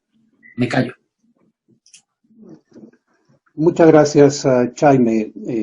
No sé si quieres intervenir antes, Sana, o me cedes la palabra para comenzar esta breve síntesis. Bien, me gustaría sugerir una línea imaginaria de lo que propuso en esta segunda ronda Patricia, lo que ha dicho al final Jaime. Esto no excluye las reflexiones, sobre todo de Jorge y de Luciano, pero quisiera atender al siguiente punto. Patricia nos ha hecho la pregunta o la sugerencia de considerar si esta nueva situación, aparte de entrar en el terreno lingüístico, esta nueva normalidad, entre comillas, o entre interrogantes, si además de pertenecer a un terreno lingüístico, significa algo que pudiéramos nosotros pensar en términos de transición o de una situación diferente. Y Jaime ha hablado de Brecht, nos ha sugerido algunas ideas, y yo quisiera aquí establecer una línea imaginaria, recordando lo que decía Brecht en un libro que se llama Meti, el libro de las mutaciones, en las que se indica que la revolución solo se produce en callejones sin salida. Es decir, aquí podríamos hacernos un poco la pregunta de si las respuestas que está dando Jaime al nivel político y estatal serían suficientes para el ámbito que llamamos nosotros de complejidad. Me refiero a lo siguiente. Nueva normalidad comenzó para aludir al deseo o a la fantasía de que el sistema financiero global, después de su crisis del 2008-2009, pudiera lograr algún tipo de estabilidad. Es decir, no solo las finanzas, sino en conjunto el sistema económico capitalista contemporáneo. Luego las repercusiones de ese concepto llegaron al ámbito de los negocios precisamente para intentar sugerir que podría haber algún equilibrio. Bien, estamos en un punto en el que evidentemente la complejidad de la realidad ha superado, y nos incluye, me parece, ha superado la complejidad del pensamiento con que podemos abordar la situación actual. Es tan complicado indicar que se trata de una transición como que se trata de un salto, como que se trata de algo que podemos definir. Pero creo que no es tan complicado indicar lo que ha dicho Patricia, que es un punto que indica que no vamos a volver a lo que fue el pasado en términos ni de normalidad ni de anormalidad. Entonces, la sugerencia aquí es tratar de pensar más allá de lo que algunas respuestas desde lo estatal se han planteado y se están planteando. Es evidente lo que dice Jaime. Gobiernos de corte neopopulista o en general gobiernos que asumen que la presencia del Estado es muy importante, están con el discurso de una nueva normalidad ya lograda, pero esto no parece verificarse en términos de la teoría de sistemas y menos de una sociocibernética crítica, es decir, de la dirección de los sistemas complejos entendidos en términos de las sociedades y de que además esto pueda verse desde un punto de vista crítico. Además de ese espacio público que está en discusión, me parece que surge la posibilidad de un escenario que no sea solamente distópico. Y con esto concluyo como pregunta. Quizá podamos tratar de pensar no solamente a Orwell y 1984 en términos de la distopía hoy en día viviente o real, sino más bien pensar en esa utopía que además desde el lenguaje nos puede permitir imaginar algo distinto, como es la de Neuromante. Es decir, la idea de como diría Jameson, un neuromante global. Entendiendo lo siguiente, hay un punto de contacto entre el sistema financiero, enormemente abstracto y abocado a la especulación, y el nivel tecnológico o cibernético en el que estamos casi impelidos a comunicarnos hoy en día. Y esos dos ámbitos, o esos dos subsistemas, lo financiero y lo tecnológico, plantean un nivel de abstracción altísimo. Entonces aquí podría tener algún lugar Luhmann, ¿verdad? Cuando la complejidad es más alta, necesitamos más teoría y no menos. En ese sentido, quería sugerir que el nivel público es apenas uno de los espacios de discusión posiblemente muy limitado en términos estatales y de lenguaje. Y con esto cedo a Ana para que ella haga comentarios más precisos que nos ayuden a la tercera ronda final. Sí, muchas gracias, Hugo. Bueno, yo quiero hacer algunas preguntas específicas. Por ejemplo, Jorge, creo que uno de los sistemas también que está aquí en crisis y que se nos ha presentado como tal ha sido el sistema tecnocientífico, ¿no? Tenemos muchas esperanzas en la tecnología y cómo va a resolver esto, cómo de pronto vamos a tener una vacuna, ¿no?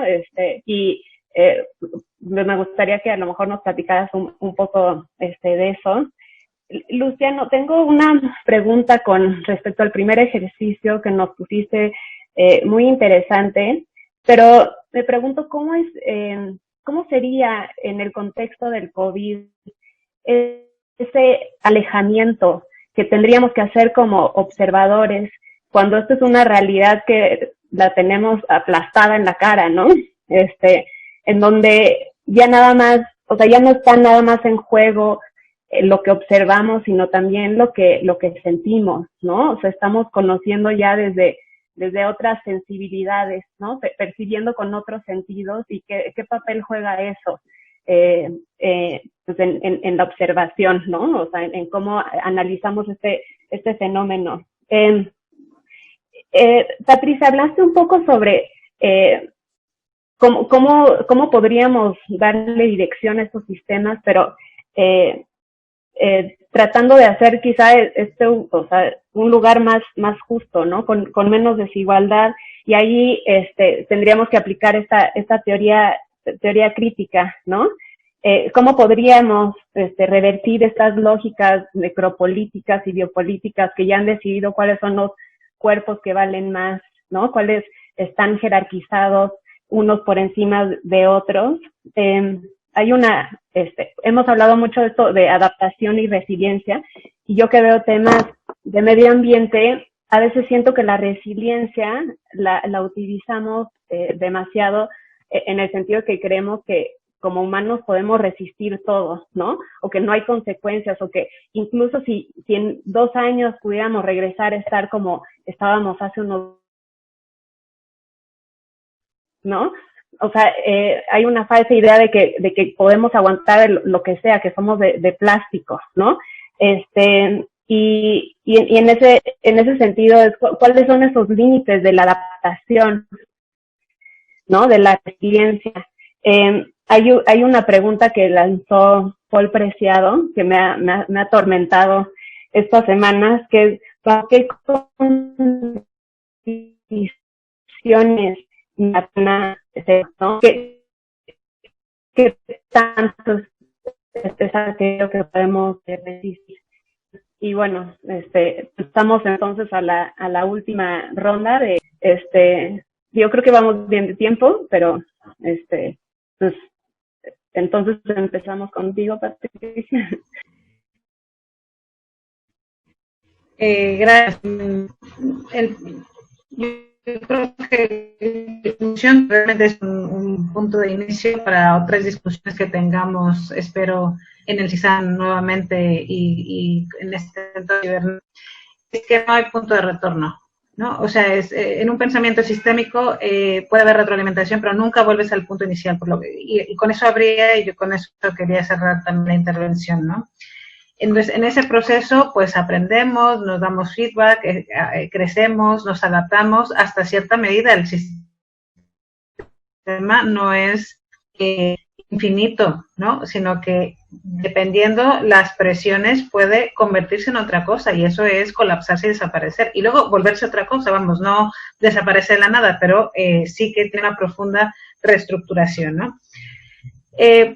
Rescato que el pensamiento sistémico y sobre todo la sociocibernética pues nos da herramientas que ahora solamente menciono, pero que creo que se tienen que promover y es una cultura de anticipación, una cultura de saber leer los signos a diferentes niveles, en diferentes ámbitos y generar, pues, o sea, que esto no sea solamente para políticos o tomadores de decisiones, sino que eso tiene que estar en nuestro nuevo bagaje de conocimiento con el que tenemos que aprender en casa y en la escuela, ¿no? Saber leer los signos, eso o sea, creo que se sabía antes y ahora cada vez menos, ¿no? Entonces creo que tenemos que volver a entender y ahora con una visión mucho más sofisticada, mucho más científica, pues que esa anticipación puede darse. También creo que debe de replantear un poco, no hemos hablado mucho de eso, pero la forma de hacer ciencia. Y con eso ya voy terminando mi intervención, ¿no? Nos obliga a que como estudiosos repensemos nuestras formas de hacer análisis. Estamos trabajando en características y atributos de sucesos específicos y casi siempre trabajados de manera individual.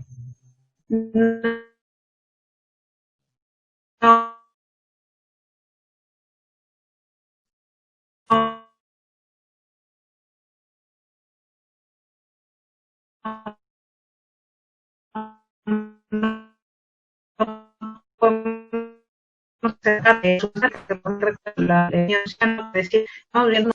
entonces esa parte de el actor informado toma decisiones diferentes y con eso va paliando poco a poco pues la crisis, frenando también la curva, pues yo creo que eso es importante. Nuestro rol como académicos es cribar esa información, digerirla para poder proporcionarla a quienes están tomando decisiones y en esa parte pues combinar esta investigación y acción que creo que debe ser el formato en el que se mueve, bueno, no es uno de los formatos en el que se mueve la sociocibernética, no solamente el análisis del sistema, sino también la transformación a través de la prospectiva. Y finalmente, mencionar, ya creo que me estoy robando ahí un minuto, la gran herramienta que tiene la sociocibernética, en particular la sociocibernética, que es la reflexividad sobre el sistema, observar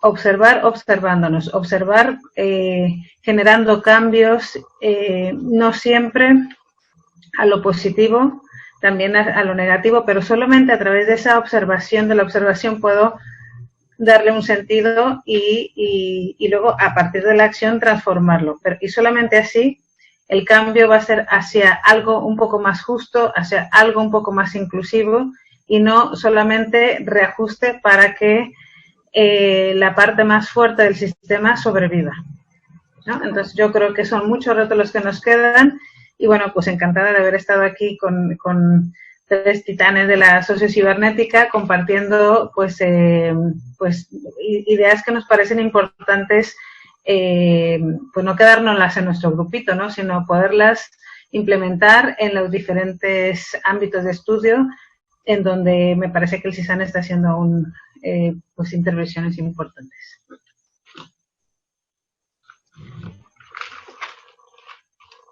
Gracias, Patricia. Bien, pasamos a las conclusiones de Jorge, por favor. Sí, gracias. Pues sí, respondiendo a la pregunta de Ana, gracias por la pregunta. Pues sí, es muy interesante. Yo creo que sí, parte de lo que se llama la normalidad, por lo menos de la sociedad moderna, pues es esa confianza que depositamos en el poder de la ciencia, de la tecnología, de la medicina. Y yo pienso que sí, ahorita, pues, o en este momento, pues sí se ha roto esa confianza, ¿no? Desde el momento en que o sea, si fuera una cuestión de tiempo nada más, decir, va a llegar en algún momento la vacuna, pues tampoco es realmente certero, ¿no? Que a lo mejor no llega una vacuna, ¿no? O sea, tampoco es 100% seguro que se logre la vacuna, porque bueno, de alguna manera a lo mejor se entendería diferente esto de esta etapa, ¿no? Como una espera, pero bueno, ya que no se sabe realmente si se va a lograr o cuándo, ¿no? No es solo la cuestión de cuándo se va a lograr el medicamento o la vacuna, sino también si se va o no lograr eso, ¿no? Entonces, de cierta manera, yo creo que todo lo que son las fake news y todas estas teorías conspirativas, pues sí tiene que ver con esa ruptura, ¿no? De lo mucho que depositamos expectativas en lo que puede hacer la tecnología y la ciencia. Y bueno, creo que pero algo positivo pues es que se ve más como un quehacer, como lo que realmente se hace, ¿no? Como algo que funciona con prueba y error, de manera experimental, que muchas veces pues no llega rápidamente a la solución, ¿no? Que yo creo que esa es pues sí cambia, de alguna manera cambia la función que se tiene o que se espera que haga la ciencia y la tecnología. Otra cosa que me parece interesante sobre eso, pues es que se tenía noción de que iba a suceder este virus o algún virus iba a suceder. De alguna manera se pensaba como una latencia, ¿no? Que es otro concepto que es interesantísimo en la teoría de sistemas, que no todo lo que está siendo procesado pues se puede ver o se puede ver limitadamente, ¿no? Que está también von Förster sobre eso, que hay cosas que de alguna manera vemos que no vemos, ¿no? Y ahí podría estar todo esto que son latencias, que sabemos que se puede actualizar repentinamente como una catástrofe, pero tenemos cierta noción de que esto podría suceder, no sabíamos cuándo, pero bueno, este momento pues nos hace pues vivimos cómo se actualiza esto, que era un riesgo latente, ¿no? Y bueno, otra cosa que también, para entrar en la distinción de los sistemas, pues una cosa sería lo que, bueno, llegando a que fue realmente lo que intenté adaptar para esta intervención, pues la sociología del riesgo de Luhmann, que es un libro de 1991, donde él sus ejemplos o sus casos de estudio principales son la alta tecnología, le llama pues lo que es la tecnología moderna, y también lo que es el cambio climático o la ecología, ¿no? Que realmente si hubiera tenido él pues esto que está pasando, pues sería el caso de estudio por excelencia, ¿no? Yo creo que de alguna manera releer ese libro con esta perspectiva, porque en su momento lo que él consideraba como riesgos pues eran fundamentalmente que amenazaba, pero ahora pues es algo que se actualizó y que tenemos enfrente. Y bueno, también que los sistemas, por un lado, pues lo que hacen es generar comunicación, procesar comunicación. Eso es lo que hacen los sistemas sociales. Y otra cosa es lo que es condición para que estos sistemas operen, ¿no? Que es donde está la parte energética, la parte material, los recursos. Que pues sí, tiene que llegar lo más probable es que llegue un momento en que esta parte energética pues ya no pueda seguir sosteniendo. Pero bueno, gracias. Muchas gracias, Jorge. Bien, pasamos a las conclusiones de Luciano, por favor. Gracias, Hugo. Bueno, yo tengo muchas cosas que decir. Afortunadamente terminamos con más dudas y con más preguntas y con más ideas de las que empezamos, como debe ser. Tenía también, pues, dentro de la preparación que intenté hacer para hoy, era, pues, unas palabras y unos asuntos interesantes que pueden ayudarnos a seguir avanzando. La primera es la palabra agnotología, el estudio de la ignorancia o la duda culturalmente inducida. Queda como tarea. Lo otro que encontré interesante es la sociología de la ignorancia científica, que está muy de la mano de la sociología del conocimiento científico, en particular haciendo referencia a los estudios de caja negra que nos proponía Jorge. Lo curioso que encontré de esto es cómo utilizar a favor del avance del conocimiento científico, desde los estudios de la sociología de la ignorancia científica, el concepto de caja negra. Y finalmente recordar a Cipolla de 1998 en su libro Allegro non troppo, de las 5 leyes fundamentales de la estupidez humana, que pueden ayudar a comprender un poco el comportamiento que ha ocurrido en estos momentos de diferentes y convergencias de asuntos. Con eso paso al tema de las escalas y empiezo a tratar de responder la pregunta que me hace Ana, y es el sentido de las escalas espaciotemporales para comprender el comportamiento, en clave, desde luego, de lo que es la normalidad o el equilibrio. Y recurro a esa frase con la que empezaba hoy, y era, pues, ¿cómo están las cosas hoy? Me preguntaban, ¿cómo están las cosas en Colombia? Y hace unos años yo encontré unos resúmenes muy interesantes del estado del mundo en los estudios de sostenibilidad, y decía que pues las cosas están mucho mejor, mucho peor y cada vez más rápido. Eso quiere decir que las complejidades que estamos afrontando son asombrosas y son retadoras, y desde luego creo que para eso estamos, ¿no? Para tratar de comprender eso. En ese sentido, pues hay que preguntarnos las decisiones que estamos tomando hoy, cada uno de los que estamos en este seminario, ¿qué horizonte espaciotemporal tiene? Nuestras condiciones de vida nos permiten tomar decisiones para hacer qué. Uno puede decir que en el mundo hoy hay 1.000 millones o 2.000 millones de personas decidiendo qué y cómo van a comer. No pueden pensar en nada más. Esa es su condición de vida hoy. De pronto ni siquiera el coronavirus les interesa, porque pues la supervivencia es de 24 o de 48 horas. Entonces, pues una cosa que tenga una latencia o un retardo de días, meses o años, pues es irrelevante para la supervivencia a esas escalas. Creo que entonces ahí pues lo que hay que revisar es lograr comprender esas escalas. Y termino con el reto de llevar a más personas a escalas de decisiones espaciotemporales o de condiciones de vida mayor. Y me permitiré entonces leer unas ideas que dejó Félix Geyer, el presidente honorario del Comité en Sociocibernética, cuando hace unos años nos dejó pues unos retos de investigación. Dice, investigar las limitaciones y los límites de lo que puede suceder en lugar de lo que sucederá. Investigar imposibilidades o posibilidades en lugar de certezas.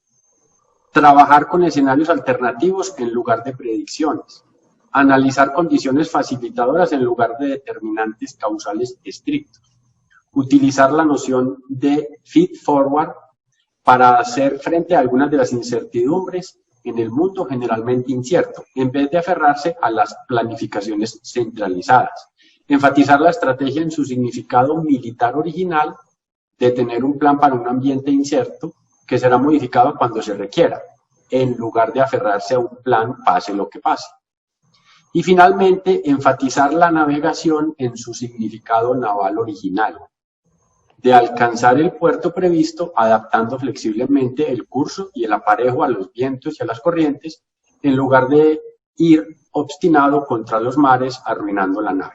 Para responder a tu pregunta, Ani, para terminar, yo creo que el resumen sería ¿qué va a estar pasando en tu vida o en nuestra vida el 9 de julio? ¿Cómo queremos que estemos nosotros, nuestra familia, nuestro barrio, nuestro país, el mundo, el 9 de julio? Que son los famosos 14 días que hemos estado recibiendo todos los días Entonces, ¿qué haces hoy? ¿Qué decides hoy para que el 9 de julio estés como quieres estar o como deberías estar? Bueno, esa era mi intervención. De nuevo, muchas gracias.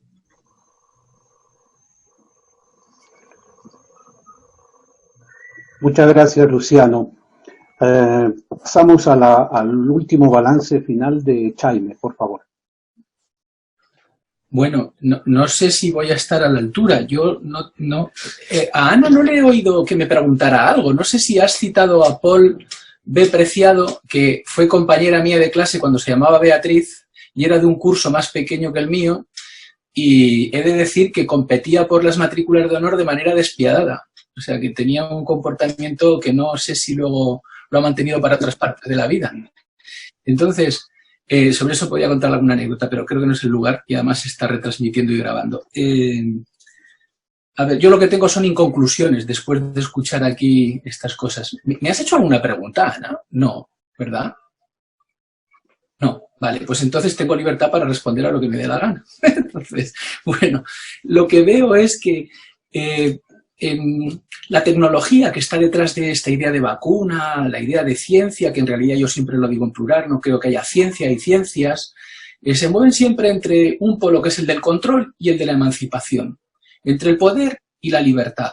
Y entonces ahora hay que preguntarnos aquí, como ha dicho alguno de los colegas anteriores, es ¿qué es lo que no vemos? Porque esa es una pregunta fantástica de von Foster, es no veo lo que no veo.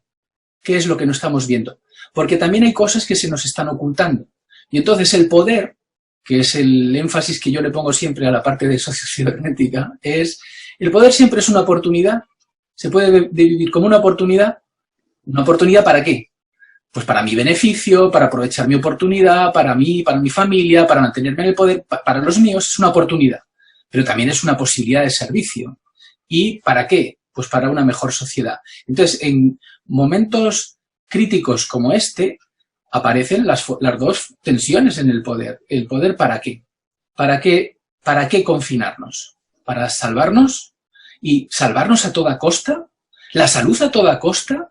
¿De verdad que estamos poniendo encima del tablero que preferimos cualquier cosa para salvar nuestra salud? Yo no sé si quiero vivir en ese mundo. No quiero vivir en un mundo donde me digan que tú, para salvarte, tienes que ceder tu libertad. Eso me parece catastrófico. Incluso ceder a cosas como, bueno, dígame la verdad. Oiga, no me diga que hay 13.000 muertos por ahí que no sabemos dónde colocarlos.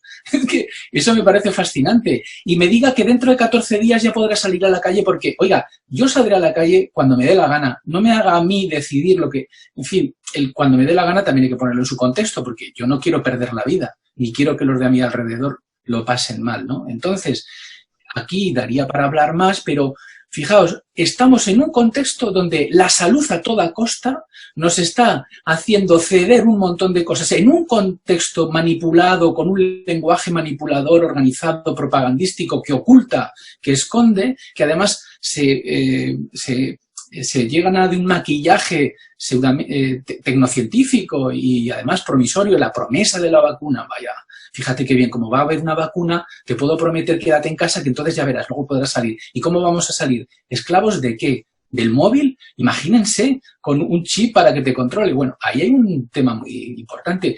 Pero veníamos de una sociedad que había convertido la codicia, un vicio, un defecto, la codicia siempre ha sido un defecto, en una virtud pública. Entonces ahora tendremos que pensar qué pasa en este contexto donde de repente igual no es tan interesante poner en el centro de la vida común la codicia como propuesta.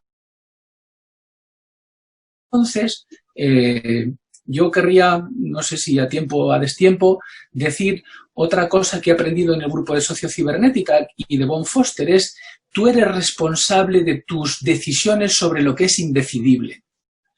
y eso no sé si lo he traducido bien, él dice, be responsible for your decisions about your undeceivables. Entonces, ¿eso qué quiere decir? Pues hombre, déjame decidir, no me digas a mí cómo tengo que comportarme, es una cosa que yo llevo fatal.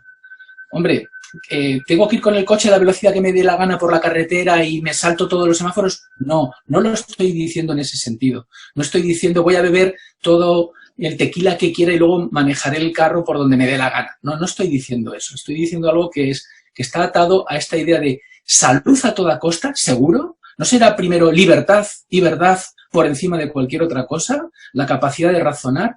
Y luego, y termino, yo creo que somos responsables de nuestras decisiones y corresponsables de las decisiones que aceptamos de otros, pero lo que tenemos que saber es que las decisiones privadas tienen consecuencias públicas. Y esto no solo en el terreno del mercado, también en el terreno del Estado, en el terreno político y en el terreno de la solidaridad. Y esto es una cosa que en el Comité de Sociocibernética de la Asociación Internacional de Sociología pues se ve a lo largo del tiempo. Las decisiones privadas tienen efectos y consecuencias públicas. Si aceptamos el lenguaje orwelliano, el doble lenguaje, la manipulación mediática, le estamos haciendo el caldo gordo a quien ve el poder como oportunidad para él y los suyos. Bueno, no sé si he dicho alguna tontería, ya me perdonarán. Al contrario, muchas gracias, Jaime. Con la anuencia de Ana, un servidor va a ser muy parco en el cierre antes de ceder la palabra a Juancho, la palabra final. Tomaré aquello de von Forster. ¿Qué cosa no podemos ver? Tal vez lo que queda inmediatamente, siguiendo también la recomendación de Luciano, siendo más específico, es volver a ver la riqueza de estas reflexiones y de este diálogo. Creo que no podemos ver el pensamiento, no podemos ver a todos los que hemos estado aquí, a todos los que han hecho comentarios que hay que agradecer, ni podemos ver a todos los que van a ver otra vez o por primera vez este diálogo en YouTube o en algún otro medio.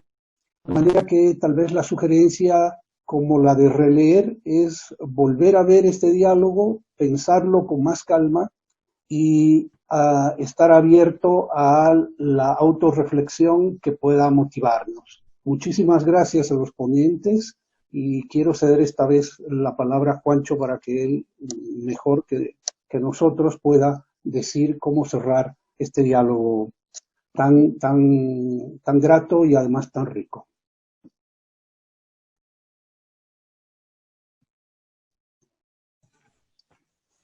No sé si quieras decir algo antes de terminar. No, bueno, pues ya nada más queríamos cerrar rápido de Hugo y yo. Fue una discusión muy rica, muy interesante. Muchas gracias a todos los que nos están viendo también por YouTube, y pues gracias de nuevo, gracias Juancho y Jorge también por este seminario. No podría haber venido en mejor momento introducirnos con herramientas de la sociocibernética, ¿no? Que creo que nos permiten mirar esto desde pues, otro lugar, mucho más amplio, mucho más rico. Así que gracias a los dos. Muchas gracias. Bueno, yo solamente quisiera hacer eco de preguntas que hace el doctor Antonio Tovar en YouTube. Yo creo que lo que hemos visto aquí, y aprovecho para agradecerle a todas y todos los que han participado en este diálogo, lo que hemos visto aquí es un ejercicio de reflexividad y de diversidad dentro de un marco epistemológico que nos da una base para poder hablar sobre un asunto. Hemos tenido la fortuna de juntar miradas que son pues, México-españolas, bolivianas, colombianas. Hemos tenido la posibilidad de tener una conversación en tiempo real para ayudarnos a repensar estas cuestiones. Y por supuesto, pues bueno, pues afortunadamente, como bien lo señalaba Luciano, lo que quedan son cuestionamientos, lo que quedan son más dudas, no respuestas. lo cual pues es algo que es digno de celebrar en tiempos en donde paradójicamente estamos en tiempos de ignorancia, pero al mismo tiempo estamos en tiempos de certeza por parte de quienes estamos en la ignorancia, ¿no? Entonces, pues recordar que no estamos allí, que estamos en nuestra incertidumbre, que estamos en nuestra reflexión, que tenemos que hacerla a través del diálogo, que tenemos nuevas herramientas para hacerlo, ¿no? Creo que también es importante, digo, en algunos de los comentarios que se hacían, se mencionaba, pues, la pregunta es ¿qué es lo que vamos a dejar atrás? Y qué es con lo que con lo que vamos a decidir continuar. Ojalá que podamos tomar esas decisiones de manera libre y no inconsciente y de pronto darnos cuenta que hemos dejado atrás cosas que ni cuenta nos dimos que hemos dejado atrás. Entonces, es un momento especial. Hemos reflexionado sobre ello. Y bueno, les confieso que el origen del título era precisamente este buscapiés, ¿no? Que hay tantas frases, tantas palabras que se están repitiendo ya sin ningún contenido en nuestras redes digitales, en nuestras conversaciones. Y bueno, pareciera como que ahora todo el tiempo tenemos que estar hablando de este bicho y pareciera que todos estuviéramos hablando de este tiempo de excepción. Y también ahora todos estamos hablando de la nueva normalidad. Y bueno, pues el ejercicio era simplemente pensarlo un poquito más.